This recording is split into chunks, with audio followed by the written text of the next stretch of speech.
Hello, so this is the coronavirus update for the 8th of January 2021, the first update of 2021. The last update I did was on, when was it? It was on December the 20th. And on December the 20th, there were just over 300,000 deaths in America. There's now about 360,000 deaths. So there's been about 50,000 extra deaths since I did my last update. My last update was about there somewhere. So, yeah, if you just integrate all of that bit up. In fact, actually, there's cumulative deaths. Yeah, right.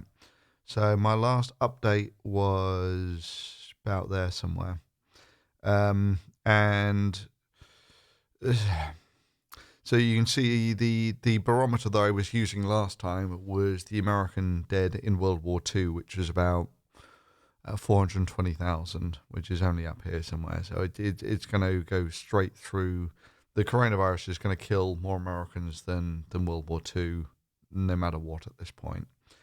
In terms of daily deaths, it was an absolute record yesterday of just short of 4,000 deaths per day. By the way, to be the leading cause of death in America, you need about 2,000 deaths per day. So the coronavirus has been the leading cause of death in America for, what are we at?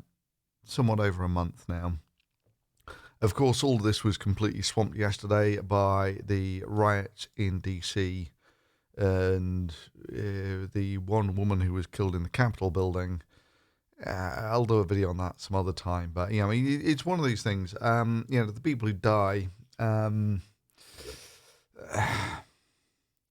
yeah, to them, the mere fact that they died is probably, well, it would be the most important thing. And likewise, there were 4,000 people just short of who died. Although, I mean, the thing with storming the Capitol, that's going to be an iconic thing in American culture for decades to come. I mean, it's almost had a 9/11 vibe to me.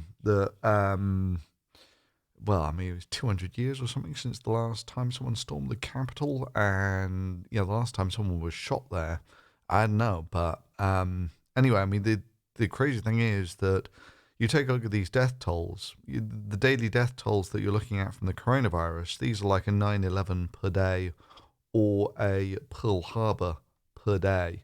Those are the sorts of death tolls that you're looking at from the coronavirus. Now, in terms of infections, America's got about 300 million people in it. It's getting about 300,000, a third of a million new cases per day. So about 1 part in 1,000 of America is infected every day. Now, at this point, I should remind you that the entire I was following all of this when that was China. China, 96,000 cases total. I was following this when this was basically all of the cases in the world for coronavirus. This was seen as some impossibly high number. Well, 90,000 for the entire outbreak. America is now 3 times that per day. You can argue about, how much you believe these numbers and whatever, but, when you're getting 3 times the entire outbreak in China per day, it's not so good. Anyway, America is actually doing better than than the United Kingdom, where it's very comparable. I tell a lie. They're on 60,000 cases per day, and that's out of about 60 million people. Again, it's about one part in 1,000 is being infected per day, or you're getting about 1% of your population infected per week, give or take. The UK, the deaths are about to spike over what they were originally. So with the UK, it's more or less completely out of control as well, as it is in the Czech Republic, where I am. Which, I mean, it's crazy that the Czech Republic went from being, I've lost him now, They did best. They were one of the best countries in dealing with the first wave, and have been one of the worst in dealing with the second. So if you take a look at the cases, again, it's record cases, and if your cases are doing this, you're absolutely guaranteed the deaths will do this. So it'll be record deaths in about a week here. And again, if you take a look at it, this is actually even worse. Czech Republic is a country of 10 million people, and they're getting 15,000 cases per day. So this is, whilst America is 1 part in 1,000 extra people are getting infected daily, here it's 50% worse. And I was actually thinking about this the other day, that, you just take a look at this. This was the first wave in the Czech Republic, and this was the second. I mean, it's conspicuous that, everywhere else in Europe, this is a bloody nightmare. So even with the vaccine coming online, this is not looking good. In the UK, they've basically just gone to complete lockdown now, and the reckoning is the complete lockdown will not, at the best, at the earliest, it's going to be late February before they talk about relaxing it. Although with the UK, you can see there's a problem, right? This is 1 part in 1,000 per day, and rising. They're flattening the curve, going straight up rather than horizontal, which is not true even of America. I mean, America is 1 part in 1,000 infections per day and static, right? So the UK is actually doing significantly worse than the US at the moment. So none of this is looking terribly optimistic. What was the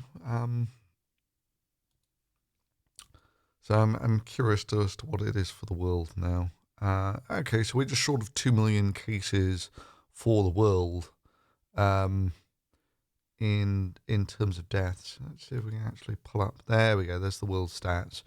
So it's going to be.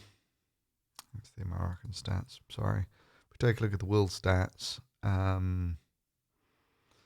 it's basically flat. You're probably looking minimalistically at, by the time we're finished here. There we go. This is the world stats.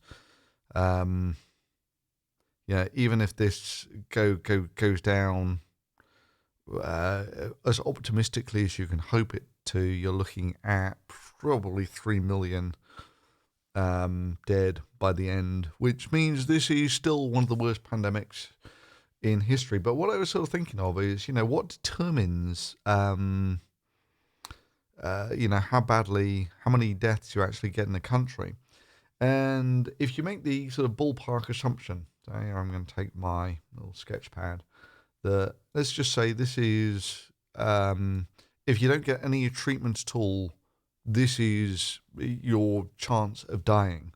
What's your chance of dying if you go to a hospital?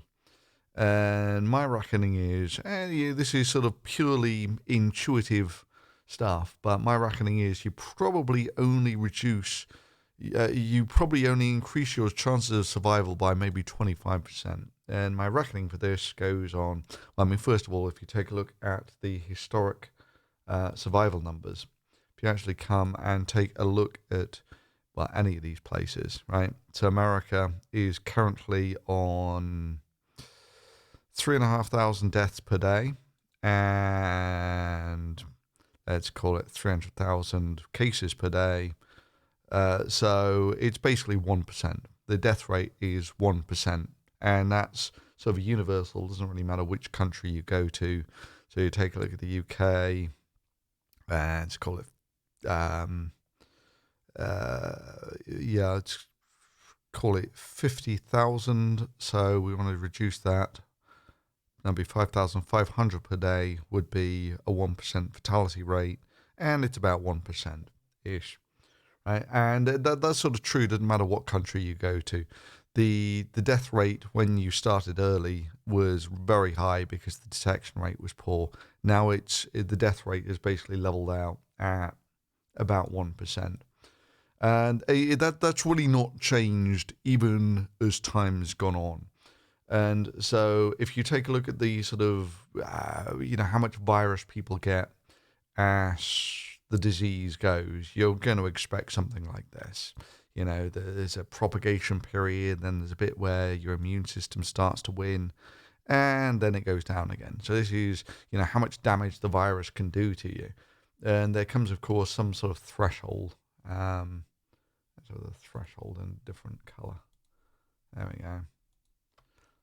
There'll be some sort of threshold like that. And if you go above the threshold, the virus basically overwhelms your body and you die. So for most people, that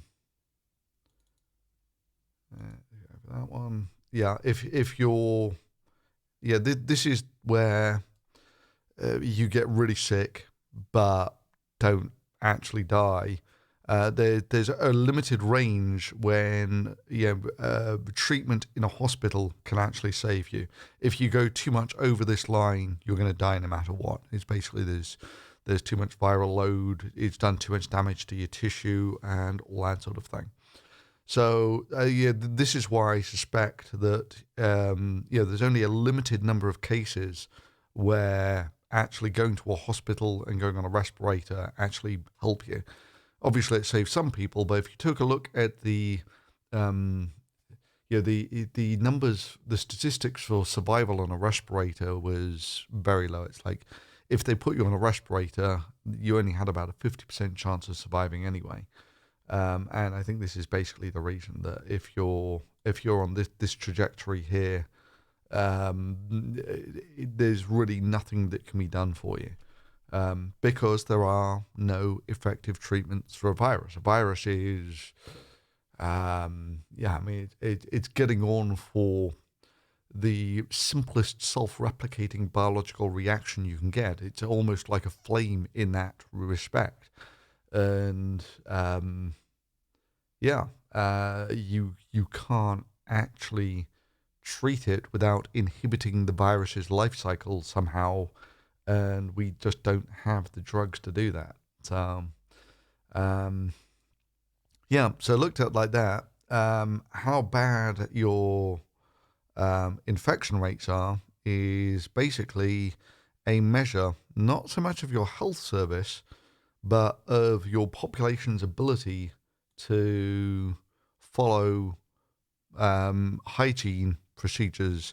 I mean, for a virus to spread, like I said, it's an incredibly simple biological reaction, but it can only spread if people come into contact with each other. So you limit the contact with other people, you limit the spread of the virus. And so essentially that is what this is a measure. Yeah, these curves, that's what it's a measure of. I looked at Russia for a while. So UK looks terrible like this. Italy looks okay. Germany was not so good, but kind of stable, as was France. I don't know what South Africa's like, actually. Not so good.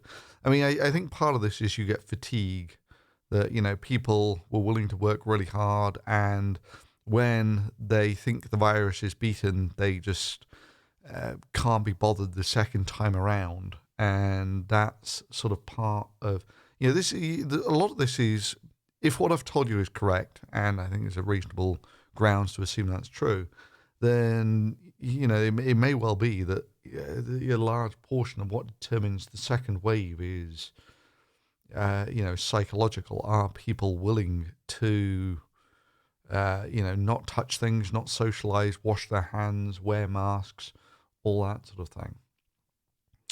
Anyway, so that's going to be the update for today. I hope you found that useful.